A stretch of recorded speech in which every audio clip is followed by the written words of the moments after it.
Cette semaine sur ANN, le président de l'Église adventiste du 7e jour de la région de l'Asie du Sud et du Pacifique est décédé à l'âge de 56 ans. Plusieurs structures d'un site de camp adventiste dans l'ouest de l'Australie ont été détruites à cause d'un feu de brousse. Et des secouristes adventistes offrent leur aide après un récent tremblement de terre de magnitude 6,7 qui s'est produit en Inde. Ces histoires et d'autres à suivre.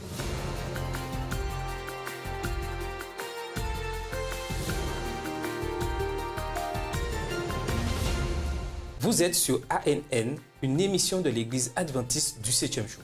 Merci beaucoup de nous suivre cette semaine. Leonardo R. Azoy, président de l'Église adventiste de la division d'Asie-Pacifique Sud, est mort le 12 janvier 2016 au Centre médical adventiste de Manille, Philippines, de complications dues au syndrome myélodysplasique. En cas de SMD, maladie rare des os, la moelle osseuse est incapable de produire des cellules sanguines saines. Azoy avait été récemment nommé en juillet 2015 président de la région de l'Asie du Pacifique Sud. Né le 18 novembre 1959, Azoy a grandi à Mindanao, au sud des Philippines. Il fut diplômé en théologie à Mountain View College en 1983. Azoy a dédié sa vie à la dénomination en occupant différents postes à tous les niveaux de l'Église. En 2007, il accepta l'appel à servir en tant que responsable du département de l'école du sabbat et des ministères personnels de la région de l'Asie du Pacifique Sud. De 2011 à juillet 2015, il était le président de l'Église adventiste de la région du sud des Philippines. Sous son mandat dynamique, les programmes d'évangélisation et les programmes pratiques pour les membres ont pris de l'essor. Sur sa page Facebook, Ted Wilson, président de l'Église adventiste du 7e jour, a dit, je cite, « Pasteur Azoy était un promoteur dynamique et un fervent partisan de l'évangélisation. Il était un vaillant gardien des vérités éternelles, des Écritures et du merveilleux mouvement du retour que Dieu a placé aux mains des adventistes du 7e jour. » Fin de citation. À chaque fois que l'Église du sud des Philippines présentait le rapport annuel de leur département à la fin de l'année, les rapports arrivaient habituellement sous la forme vidéo et finissaient toujours avec une touche créative. Donc, pour rendre hommage à l'héritage dynamique d'Azoy, nous vous présentons un extrait du reportage avec Leonardo Azoy qui chante Victory on Jesus, comprenez Victoire en Jésus, avec deux dirigeants d'église. I heard an old story, how a Savior came from glory. How he gave his life on Calvary to save a wretch like me. I heard about his groaning, of his precious blood's atoning. Then I repented of my sins and won the victory. Azoy laisse derrière lui sa femme Elma Vasquez Azoy, leurs enfants, déjà adultes, Elnaz et Charnette, ainsi que de nombreux membres de la famille et amis qui pleurent sa mort et soupirent après le retour de Jésus. La semaine dernière, un feu de brousse dans l'ouest de l'Australie a tué 2 personnes et détruit plusieurs structures sur un site de camp appartenant à l'Église adventiste du 7e jour. Toutes les cabanes sauf une du camp Logbrook appartenant à notre dénomination faisaient partie des 140 bâtiments de la région détruits lors du feu de brousse de Waruna. Le feu qui a commencé le 6 janvier a brûlé plus de 73 000 hectares et plus de 181 600 acres de terre.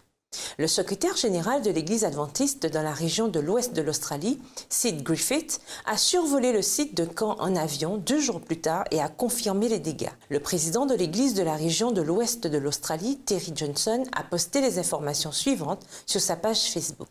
Il dit, je cite, « Assurément, c'est un jour triste, mais ce sont des bâtiments.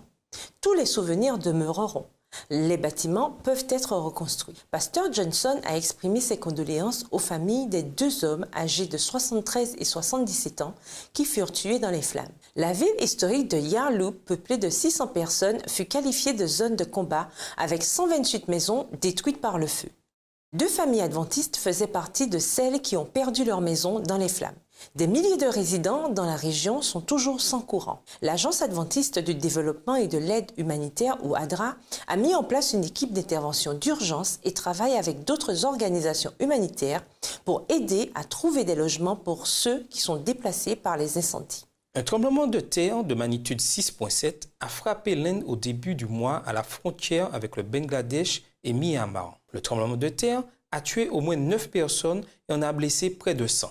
L'impact le plus sévère fut ressenti à Manipur, un État au nord-est de l'Inde. Des reportages ont indiqué que 6 personnes avaient été tuées et 40 blessées, et ce seulement pour le district de Tamenklud à Manipur.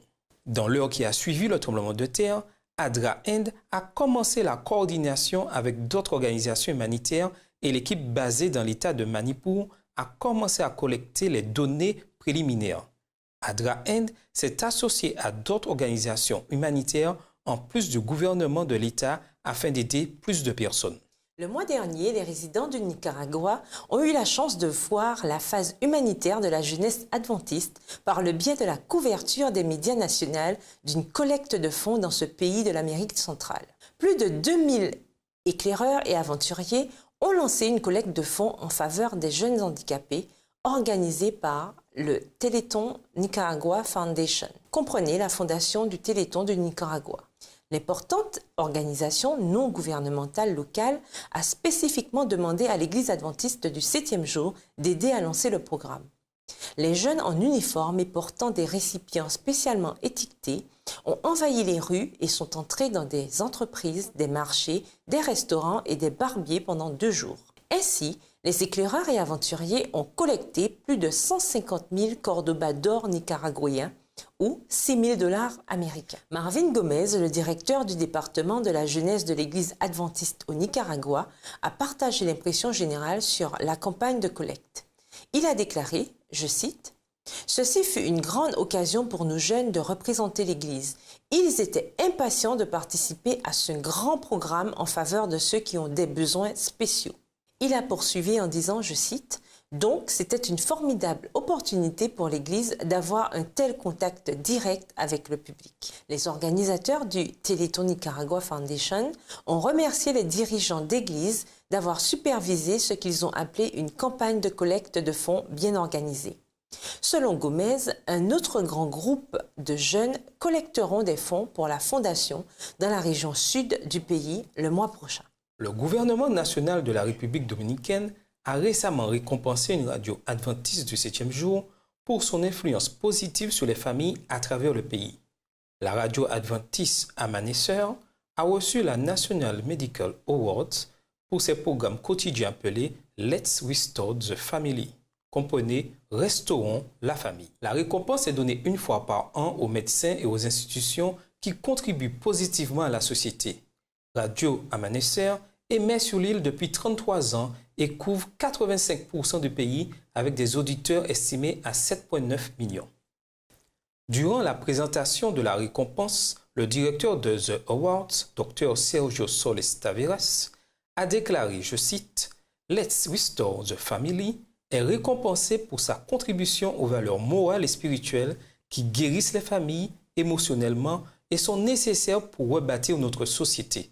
Fin de citation. L'émission Let's Restore the Family propose une table ronde de thérapeutes familiaux qui parlent de sujets importants et répondent à des questions en direct posées par téléphone ou réseaux sociaux. Miqueias Fortunato, directeur de Radio Amanesseur, a expliqué pourquoi la récompense était significative pour la station. Il a déclaré, je cite, « Dieu veut voir les familles restaurées et le fait que Radio Amanesseur ait été récompensée par une communauté scientifique comme celle-ci nous engage à continuer à partager les principes que Dieu a mis en place pour la famille. » D'après un magazine chrétien de premier ordre aux États-Unis, 2 des 10 découvertes archéologiques bibliques ont été trouvées par des fouilles menées par la Southern Adventist University dans l'État américain du Tennessee. L'Institut d'archéologie de l'université était associé à la Hebrew University of Jerusalem pour les expéditions à Khirbet, Keyafa et Lachish, où les numéros 4 et 5 de la liste de 10 éléments déclinés dans le magazine Christianity Today ont été trouvés. Des étudiants de la Southern University ont trouvé l'inscription Eshbaal à Khirbet Kiafa, localisée dans la vallée de Ela au sud d'Israël. L'inscription date du temps de Saül et David et mentionne un homme du nom de Eshbaal, le même nom que celui d'un des fils de Saül. Et à Tel Lachish aussi, les étudiants ont trouvé un ostracon cananéen, communément une pièce de poterie ou un morceau de pierre qui habituellement possède des inscriptions gravées ou d'autres formes d'écriture. La découverte fut significative parce que c'était la première fois qu'on trouvait une inscription proto-cananéenne en 30 ans d'archéologie en Israël. Pour Claudette Annette-Bick, l'appel pour aider les réfugiés a commencé bien avant que le terme « crise de l'immigration » en Europe fut inventé. Il y a 4 ans, elle a trouvé des moyens d'aider les réfugiés relativement peu nombreux qui vivaient dans sa communauté. Aujourd'hui, vous pouvez la retrouver accompagnée d'une équipe composée de 5 familles qui cuisinent des repas pour jusqu'à 400 personnes dans le camp de réfugiés de Dunkerque en France. Sam Neves a envoyé ce rapport. Dunkirk, a little town on the north coast of France. Dunkerque, une petite ville sur la côte, au nord de la France, a eu son lot de guerre. Durant la Seconde Guerre mondiale, plus de 300 000 soldats britanniques furent évacués de ces plages en une semaine, empêchant aux nazis d'être un coup fatal pour les Alliés. Ces derniers temps, les effets de la guerre sont de nouveau ressentis à Dunkerque. Il y a un camp de fortune de réfugiés grandissant qui abrite 2000 Kurdes et Persans, hommes, femmes et enfants déplacés à cause de la guerre en Irak et en Syrie. Mais aujourd'hui, une nouvelle forme de guerre fait rage à Dunkerque et une petite église adventiste est au cœur de tout cela. Ceci est une guerre contre la faim, une guerre contre la souffrance et probablement, plus important encore, une guerre contre l'indifférence et l'apathie. Il y a 4 ans, l'église à Dunkerque s'est rendue compte qu'elle devait trouver un moyen pratique d'aimer ses voisins réfugiés. Claudette Annette-Bick a été au cœur du projet. Elle a découvert que le dimanche était un jour difficile pour les réfugiés. Chaque 2 jours, dans la semaine, un réseau d'organisations humanitaires fournissait de la nourriture et des articles, mais rien n'était donné le dimanche. Alors, ADRA a débuté en 2012, au début de l'année 2012, et nous avons commencé à se poser des questions pour savoir comment aider des personnes autour. Donc, nous avons commencé à chercher, j'ai prospecté autour des associations pour voir si, dans la ville de Dunkerque, des gens avaient besoin d'être aidés au niveau de cette organisation. Et nous avons, à force de chercher, j'ai eu contact avec Médecins du Monde qui nous disait que le dimanche, personne n'apportait de repas à des réfugiés qui se trouvaient ici près de Dunkerque.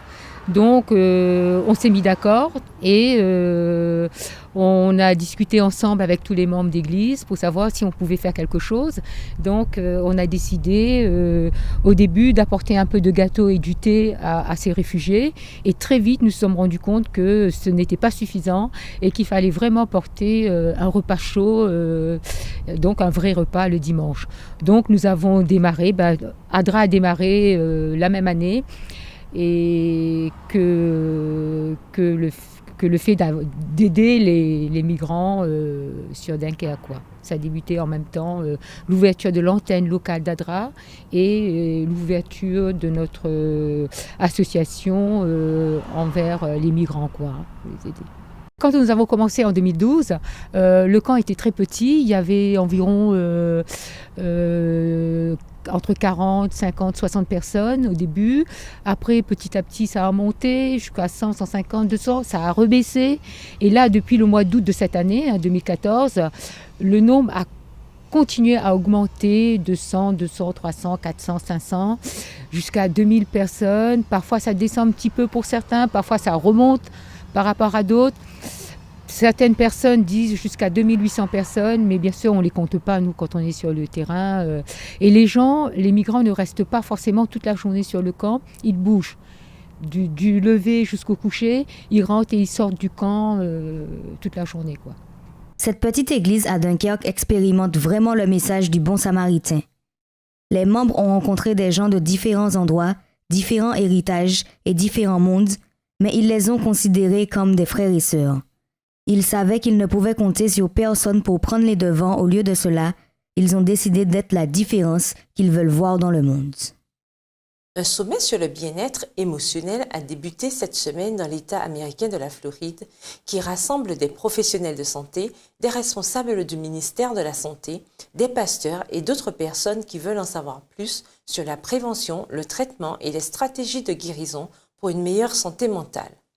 Le congrès, qui est sponsorisé par l'Église adventiste du 7e jour, apportera des informations holistiques et basées sur des témoignages qui mettent l'accent sur le rôle des communautés et institutions chrétiennes dans l'amélioration du bien-être mental et émotionnel des personnes et des familles dans la communauté. Nous vous proposerons un rapport complet du congrès la semaine prochaine. À suivre, une école d'infirmières adventistes aux Philippines est classée parmi les premières à un examen national. Mais tout de suite, une réflexion sur le programme des 10 jours annuels de prière de l'Église. La mort inattendue de mon frère m'a choqué et a changé ma vie. Un ami à moi m'a dit « Pourquoi ne ferais-tu pas un triathlon ?» Alors j'ai fait de la natation, du cyclisme et de la course jusqu'à ce que je découvre que la vie est plus que la force humaine. Je cours parce que ma santé est importante. Je crois parce que ma foi est importante. Je m'appelle Ed et je suis un chrétien. Je suis un homme de fer et j'ai découvert que ma vie est importante. My whole life matters. Bonjour, je m'appelle Elena et je suis en train de parler en français. Il y a beaucoup de vidéos très chouettes, mais pas beaucoup sont traduites. Vous pouvez aider. Rejoignez l'équipe de traduction et de sous-titrage de Amara aujourd'hui. Il est facile d'apprendre Amara et c'est amusant. Vous pouvez faire du bénévolat sur votre temps libre. Rejoignez cette communauté aujourd'hui et fournissez du contenu dans votre langue. Nous voilà de retour. Et maintenant, voici des nouvelles de notre Église dans le reste du monde. Le thème des 10 jours de prière annuelle de l'Église adventiste du 7e jour est « Demeurer en Christ ». Depuis le 6 janvier, les adventistes autour du monde passent du temps à prier pour l'effusion du Saint-Esprit.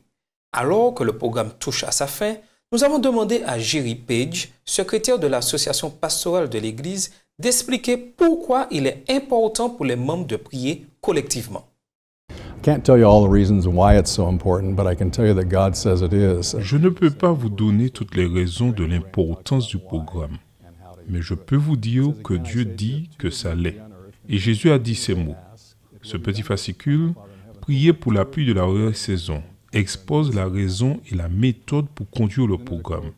Jésus a dit, « Je vous dis encore que si deux d'entre vous s'accordent sur la terre à demander quoi que ce soit, ils l'obtiendront de mon Père qui est aux cieux.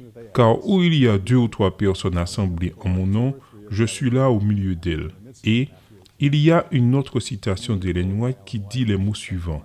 Il y a encore plus de puissance dans la prière collective que dans la prière individuelle. Vous savez pourquoi? À cause de l'unité de cœur et notre amour pour Dieu et les uns pour les autres. Il y a cette unité qui réjouit le Seigneur. Il peut faire plus de choses. Quand nous lisons à travers le livre des Actes et toute la Bible, ce qu'on découvre, c'est que constamment, il y avait des rassemblements. À chaque fois qu'il y avait une crise, la persécution ou une occasion dans le livre des Actes, ils étaient dans la chambre haute. Ils priaient ensemble et cette unité a conduit à la venue du Saint-Esprit. Une école d'infirmiers adventistes aux Philippines a été récemment reconnue meilleure école grâce aux étudiants qui ont passé l'examen pour obtenir leur diplôme d'infirmière le mois dernier. L'école d'infirmières de Mountain View College fut classée 7e meilleure école d'infirmières de la nation avec un taux de réussite de presque 92%. D'après les résultats de l'examen national paru le 8 janvier, 68 des 74 candidates de l'école ont réussi. 5 des infirmières diplômées de MVC se trouvaient parmi les 10 premières du pays. MVC offre régulièrement des révisions sur le campus avant l'examen biannuel. En mai 2015, l'examen qui dure 2 jours est tombé un jour de sabbat. Par conséquent, les étudiantes de MVC choisirent de passer l'examen plus tard, en novembre, et ont eu une période de révision de 6 mois sur le campus. Quand on leur a posé des questions sur d'autres méthodes de préparation à l'examen, le doyen de l'école, Léonina Reino, a parlé d'une cérémonie d'humilité qui ressemble à une cérémonie de communion. Les dirigeants de l'école ont aussi fait une prière spéciale avant que les candidates ne se dirigent vers le centre d'examen. Ma prière, a confié Reno, est qu'elles soient des missionnaires médicales efficaces, quel que soit l'endroit où elles serviront Dieu, et qu'elles continuent à soutenir la philosophie de leur école. Un centre de médias adventistes en Espagne ce week-end lance une série d'émissions qui offrent des astuces aux jeunes alors qu'ils rencontrent différents problèmes dans la société d'aujourd'hui. Hop Media présentera le message des adventistes basé sur le livre d'Ellen White, Letters to Young Lovers. Comprenez Lettres à de jeunes amoureux, pour aider à commémorer le centenaire de sa mort. Les sujets incluent le mariage, la responsabilité sexuelle et savoir identifier le véritable amour. Voici la bonne annonce de 100 Years Without You.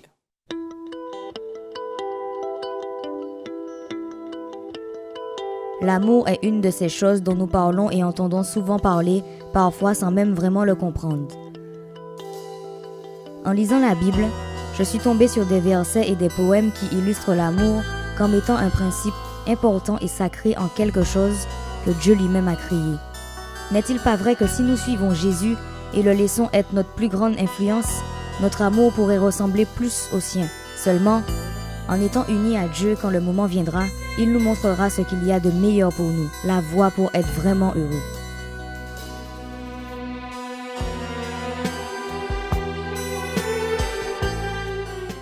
Durant la période de Noël dernier, les adventistes de l'Angleterre du Sud ont nourri 150 résidents sans abri dans le cadre d'un programme annuel de Noël.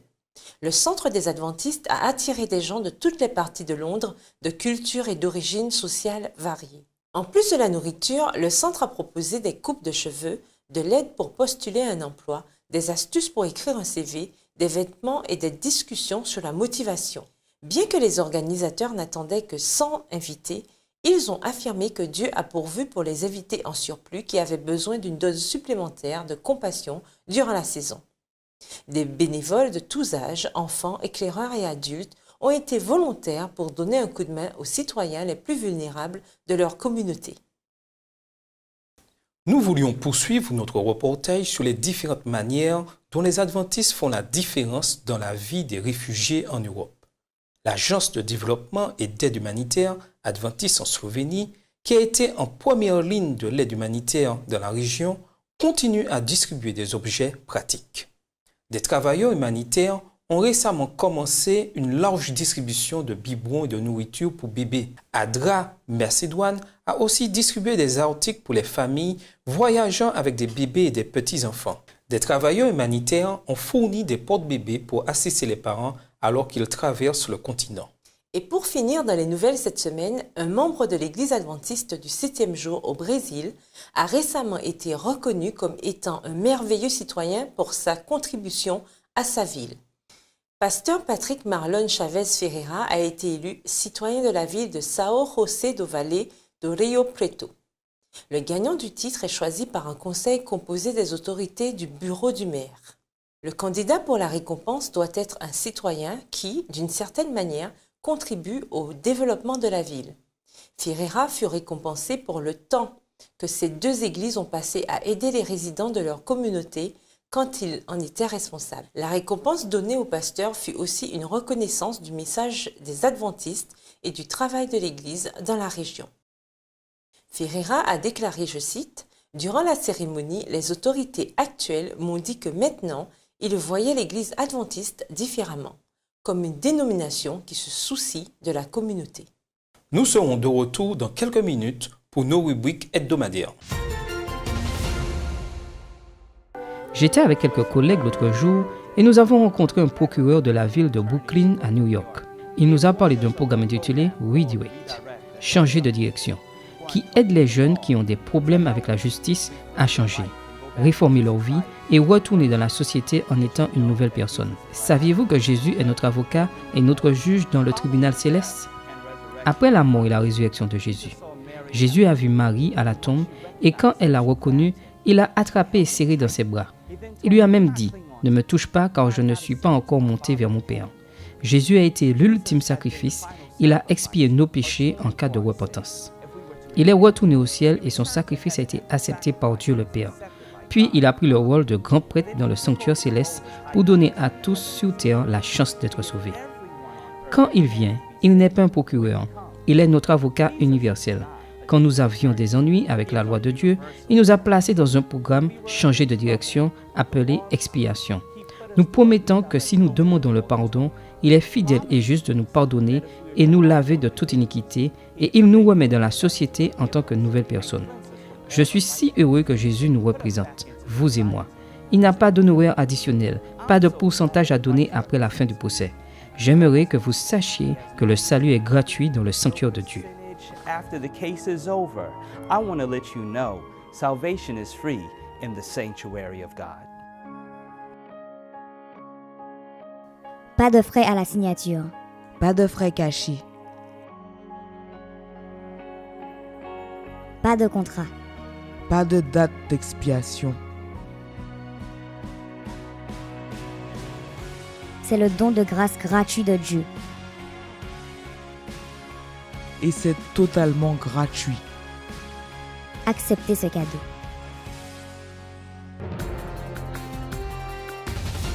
Nous revoilà. La nouvelle émission de l'Université de Loma Linda, Live It, est en plein essor. L'épisode de cette semaine parle des sacs de course réutilisables.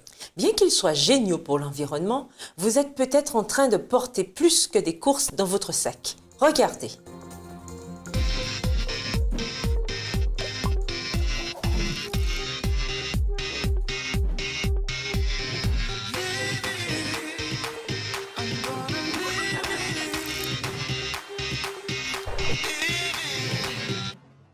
Dans un monde où nous sommes conscients qu'il faut recycler ou réutiliser pour prendre soin de notre environnement, voici quelques points à prendre en compte pour votre propre santé tout en préservant notre environnement. That's right. Take reusable grocery bags. Bien qu'ils soient géniaux pour l'environnement, vous êtes peut-être en train de porter plus que des courses dans votre sac. Les chercheurs à l'Université de médecine de Loma Linda ont découvert que presque tous les sacs réutilisables contenaient des bactéries. Et 10% des sacs réutilisés par les acheteurs contiennent des poux, une phytobactérie qui peut nous rendre malades. So, by being environmentally friendly, Dr Ryan Sinclair, microbiologiste de l'environnement. Alors, en préservant l'environnement et en pensant que vous devenez écologiste en utilisant ces sacs, en fait, vous augmentez vos chances de transport des bactéries dans le magasin ou que vous rameniez des bactéries du magasin chez vous. Si nous suivons la vie d'un sac réutilisable, il voyage partout, dans notre maison, au coffre de notre voiture et au magasin. Une fois dans le magasin, souvent il est placé à l'avant du chariot, l'espace le plus contaminé qu'on puisse trouver quand on va faire ses courses. Puis nous plaçons ces sacs sur le tapis roulant, un autre endroit très contaminé. Ensuite, nous le replaçons dans nos coffres, un lieu douillet et chaleureux de prolifération de plus de bactéries et directement sur nos plans de travail dans la cuisine. And right on to our kitchen counters. I should make a reusable grocery bag that looks like a big... Cela serait comparable à un grand sachet de courses qui serait en fait un grand caleçon ou quelque chose comme cela. C'est comme si on faisait des courses avec des sous-vêtements sales. Ce que je pourrais conseiller, si vous avez des sacs réutilisables, nettoyez-les aussi souvent que vous les utilisez. La première étape pour désinfecter votre sac réutilisable, c'est de s'assurer qu'il soit en coton ou un sac qui puisse être lavé, contrairement à ceux faits en plastique ou en polypropylène. La seconde étape est de vous assurer que votre lessive est un agent désinfectant. Cherchez sur l'emballage l'indication de la présence d'acide peracétique ou d'oxycline. Beaucoup de lessives en poudre ont déjà un désinfectant et si on veut utiliser une option de nettoyage naturel, le thym ou l'huile de thym est un nettoyant très puissant désinfectant. En utilisant toutes ces astuces, on peut finalement limiter la quantité de bactéries dans nos maisons. Voilà votre astuce du jour sur comment vous pouvez vivre en meilleure santé et plus longtemps. Pour en savoir plus sur l'émission Live It, l'émission de santé en ligne, visitez liveitlomalinda.org. Et maintenant, dans l'épisode de Histoire de l'Adventiste de cette semaine, écoutons l'un de nos tout nouveaux présentateurs, Kenry Hilton. Aujourd'hui, il nous donne un aperçu de l'histoire de l'homme derrière Uncle Arthur's Bedtime Stories. Comprenez les histoires qu'on lit à l'heure du coucher d'Oncle Arthur. Bienvenue dans cette semaine dans l'histoire de l'Adventisme. Cette semaine, nous célébrons la naissance d'un pionnier et nous émerveillons au miracle au milieu du désastre. Le 14 janvier 1896, Arthur Stanley Maxwell est né à Londres, en Angleterre. Certains d'entre vous doivent le connaître sous le nom de Uncle Arthur, comprenez Oncle Arthur. vu qu'il était l'auteur de Uncle Arthur's Bedtime Stories, qui furent publiés en 1924. De plus, Maxwell a produit une série de 10 volumes d'histoires pour les enfants. Ces livres ont donné un autre cachet aux histoires de la Bible pour les enfants du monde entier. En écrivant les Bedtime Stories, la motivation de Maxwell était de développer chez les enfants la même foi authentique en Dieu qui a caractérisé sa propre vie. Il écrivit The Bible Story pour aider les enfants non seulement à comprendre la Bible, mais à l'aimer. Arthur Maxwell a écrit en tout 112 livres durant toute sa vie, un exploit phénoménal. Aussi, cette semaine, un lundi après-midi à 15h30, le 14 janvier 1907, un puissant tremblement de terre a frappé Kingston, en Jamaïque. Le séisme et les feux qui en ont résulté ont dévasté une bonne partie de la capitale de la nation et a pris la vie de 1500 personnes. C'était un jour important dans la vie des adventistes locaux, comme ça l'était durant la première session de l'Union des Antilles. Plus de 400 délégués se sont engouffrés dans l'église de la ville, l'église adventiste du 7e jour de Tex Lane. Malgré la perte significative de vie et le fait que des bâtiments furent détruits dans cet événement catastrophique, grâce à Dieu, l'église échappa à de graves dégâts. De plus, le directoire de l'église fut préservé ce jour-là, vu que tous les délégués officiels de l'église furent saufs. C'était cette semaine dans l'histoire de l'adventisme. Merci de regarder ANN. Nous vous donnons rendez-vous la semaine prochaine pour plus d'informations sur le plateau d'Espérance TV Interamérique. En attendant, rejoignez notre groupe de discussion sur Facebook, Twitter et Instagram. Vous pouvez vous connecter avec des adventistes du monde entier à travers plus d'histoires, de photos et de vidéos. Visitez Facebook/Adventist News, Twitter @Adventist Church et Instagram @Adventist Church. Notre bonne nouvelle pour cette semaine vient du livre de Jean au chapitre 4, verset 9. Le passage déclare « L'amour de Dieu a été manifesté envers nous en ce que Dieu a envoyé son Fils unique dans le monde afin que nous vivions par lui. » C'était notre programme de la semaine et rappelez-vous, vous pouvez toujours aller sur le site news.adventist.org pour plus d'informations et de vidéos. En attendant notre prochaine édition, que Dieu vous bénisse. À bientôt!